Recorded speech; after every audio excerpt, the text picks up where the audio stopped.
मतलब ये परम पूज्य दत्ता जी की कृपा है कि वो कहीं ना कहीं बुद्धि देते गए और वो जो भी निष्कर्ष निकले वो निकले।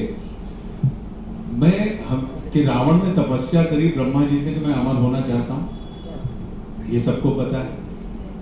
ब्रह्मा जी ने कहा अमर नहीं होने देंगे, बाकी जो करना चाहो तुम कर लो, आए हो जगत में तो तुमको अमर तो नहीं करेंगे। फिर उन्होंने शिव को साधा, तो शिव ने क्या कहा कि हम सब कुछ कर देंगे लेकिन अमर नहीं करेंगे।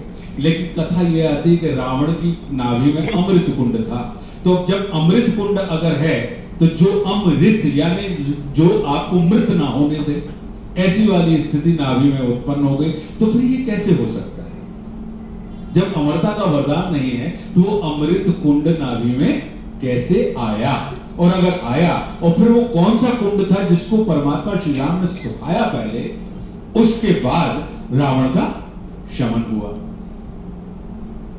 तो फिर ये लगा कि वो वाल्मीकि जी किस कुंड की बात कर रहे होंगे, किस अमृत कुंड की बात कर रहे होंगे जो नाभि में है, जिसको सुखा के परमात्मा श्री राम ने रावण का शमन किया।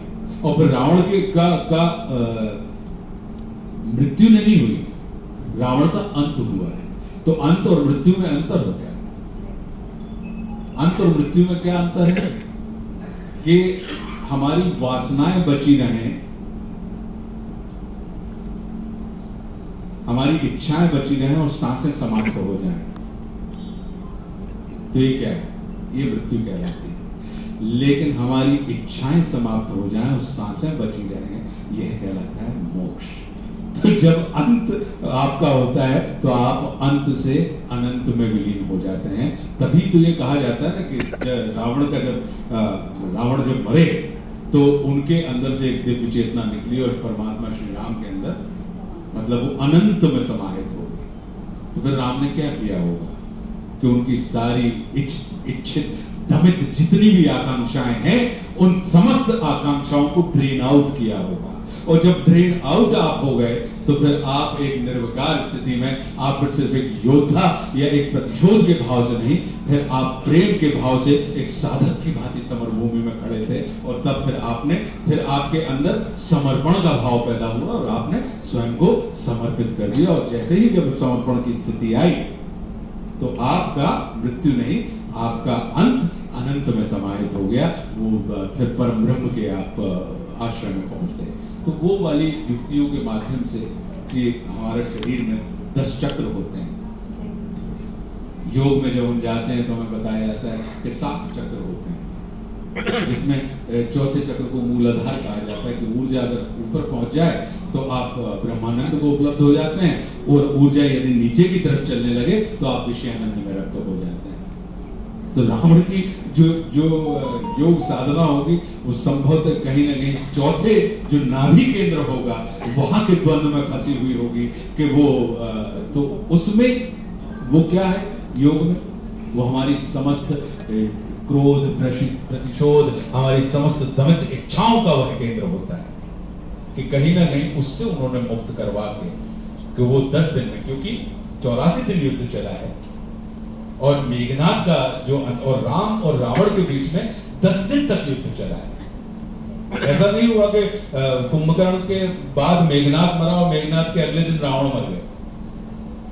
राम और रावण के बीच में लंका के उस मैदान में 10 दिन तक व्यक्तिगत युद्ध चला है। तो वो 10 दिन लगातार, तब तो जाके कहीं विभीषण के मन में ये विचार आया ना कि रावण रथी विरथ रघुवीरा, तुम कैसे, वो रथी है तुम विरथ हो भैया, उस आदमी के विरुद्ध कैसे लड़ो। और वो 9 दिन तक लगातार निरंतर एक दूसरे की तरफ से और सारी चीजें चल रही हैं। और एक जो व्यक्ति जो समर्पित है उसके मन में शंका घर कर जाती है। और तब राम अपने उस रहस्य का अवगुंठन करते हैं। वो अवगुंठन था तो उसको खोलते हैं कि जो रथ वो कौन सा है, वो जिससे विजय प्राप्त की जाती है। और मैं क्या कर रहा हूं, तुम विभीषण तुम सिर्फ देखो। कितनी मतलब अद्भुत है हमारे पास कथाओं का संसार जो है कि राम के पास भी एक परम भक्त होते हुए परम शंकालु मित्र था विभीषण। और भगवान कृष्ण के पास भी परम भक्त होते हुए परम संदेह से ग्रस्त अर्जुन का चित्त था।